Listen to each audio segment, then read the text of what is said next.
Assalamualaikum warahmatullahi wabarakatuh. Perkenalkan, nama saya Salsabila Kamal dari Prodi Manajemen semester 1 dari Universitas Dian Nusantara.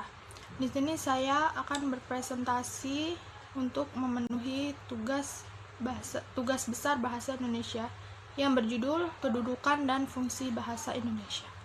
Fungsi dan kedudukan bahasa Indonesia. Sejarah bahasa Indonesia. Bahasa Indonesia telah dinyatakan sebagai bahasa nasional sejak tahun 1928.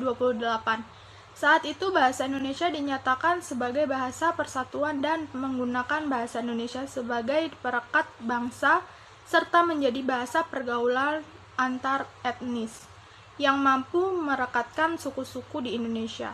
Ami Singgih menjelaskan dalam Minto Rahayu bahwa bahasa Indonesia ialah bahasa yang dibuat, dimufakati dan diakui serta digunakan oleh masyarakat seluruh Indonesia sehingga sama sekali bebas dari unsur-unsur daerah yang belum umum dalam bahasa persatuan kita. Penyebutan pertama bahasa Melayu sudah dilakukan pada masa sekitar 683 sampai 686 Masehi, yaitu angka tahun yang tercantum pada beberapa prasasti berbahasa Melayu kuno dari Palembang dan Bangka. Prasasti-prasasti ini ditulis dengan aksara Pallawa atas perintah Raja Sriwijaya, kerajaan maritim yang berjaya pada abad ke-7 dan ke-8.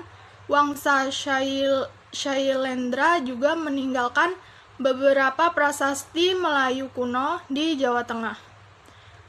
Keping tembaga Laguna yang ditemukan di dekat Manila juga menunjukkan keterkaitan wilayah itu dengan Sriwijaya.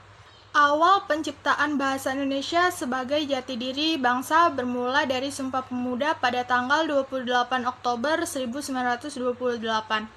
Pada Kongres Nasional kedua di Jakarta, dicanangkanlah penggunaan bahasa Indonesia sebagai bahasa untuk negara Indonesia pasca kemerdekaan.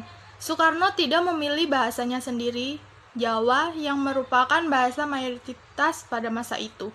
Namun beliau memilih bahasa Indonesia yang beliau dasarkan dari bahasa Melayu yang dituturkan di Riau. Bahasa Melayu dipilih sebagai bahasa Persatuan Negara Republik Indonesia atas beberapa pertimbangan sebagai berikut. 1.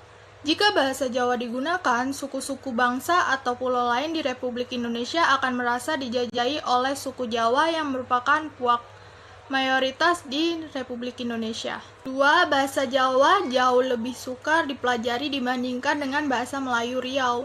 Ada tingkatan bahasa halus, biasa, dan kasar yang dipergunakan untuk orang yang berbeda dari segala usia, derajat, ataupun pangkat. Bila pengguna kurang memahami budaya Jawa, ia dapat menimbulkan kesan negatif yang lebih besar. 3. Bahasa Melayu Riau yang dipilih dan bukan bahasa Melayu Pontianak, Banjarmasin, Samarinda, Maluku, Jakarta, ataupun Kutai. Dengan pertimbangan pertama suku Melayu berasal dari Riau, Sultan Malaka yang terakhir pun lari ke Riau selepas Malaja direbut oleh Portugis. 4.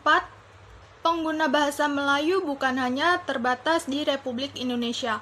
Pada tahun 1945, pengguna bahasa Melayu selain Republik Indonesia masih dijajah Inggris. Pada saat itu, dengan menggunakan bahasa Melayu sebagai bahasa persatuan, diharapkan di negara-negara kawasan seperti Malaysia, Brunei, dan Singapura bisa ditumbuhkan semangat patriotik dan nasionalisme negara-negara jiran di Asia Tenggara. B. Fungsi bahasa Indonesia. Bahasa Indonesia memiliki dua fungsi utama, yakni sebagai bahasa nasional dan sebagai bahasa negara. Sebagai bahasa nasional, bahasa Indonesia berfungsi sebagai 1. Identitas nasional. Dibuktikan dengan digunakannya bahasa Indonesia dalam bulir-bulir Sumpah Pemuda yang berbunyi, "Kami putra dan putri Indonesia menjunjung bahasa persatuan bahasa Indonesia." 2. Lambang kebanggaan bangsa. Dibuktikan dengan masih digunakannya bahasa Indonesia sampai sekarang ini, berbeda dengan negara-negara lain yang terjajah. Mereka harus belajar dan menggunakan bahasa negara persemakmurannya.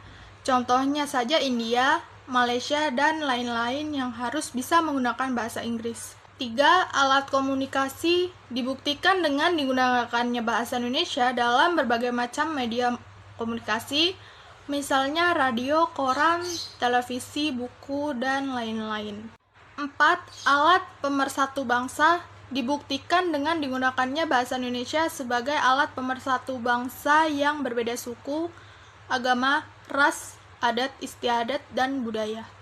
Sebagai bahasa negara, bahasa Indonesia berfungsi sebagai 1. Bahasa resmi kenegaraan, dibuktikan dengan digunakannya bahasa Indonesia dalam naskah Proklamasi Kemerdekaan Republik Indonesia 1945.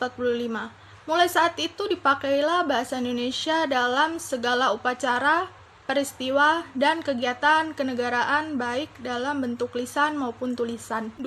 Alat pengantar dalam dunia pendidikan dibuktikan dengan pemakaian bahasa Indonesia sebagai bahasa pengantar di lembaga pendidikan dari taman anak-anak. Maka materi pelajaran yang berbentuk media cetak juga harus berbahasa Indonesia. Dapat dilakukan dengan menerjemahkan buku-buku yang berbahasa asing atau menyusunnya sendiri. 3. Penghubung pada tingkat nasional untuk kepentingan perencanaan dan pelaksanaan pembangunan serta pemerintah. Dibuktikan dengan digunakannya bahasa Indonesia dalam hubungan antar badan pemerintah dan menyebarluaskan informasi kepada masyarakat. 4. Pengembangan kebudayaan nasional, ilmu, dan teknologi. Dibuktikan dengan penyebaran ilmu, pengetahuan, dan teknologi baik melalui buku-buku pelajaran, buku-buku populer, majalah-majalah ilmiah, maupun media cetak lainnya. Karena sangat tidak mungkin bila suatu buku yang menjelaskan tentang suatu kebudayaan daerah ditulis dengan menggunakan bahasa daerah itu sendiri dan menyebabkan orang lain belum tentu akan mengerti. Mungkin itu saja yang bisa saya sampaikan tentang materi kedudukan dan fungsi bahasa Indonesia. Kurang lebihnya mohon dimaafkan. Assalamualaikum warahmatullahi wabarakatuh.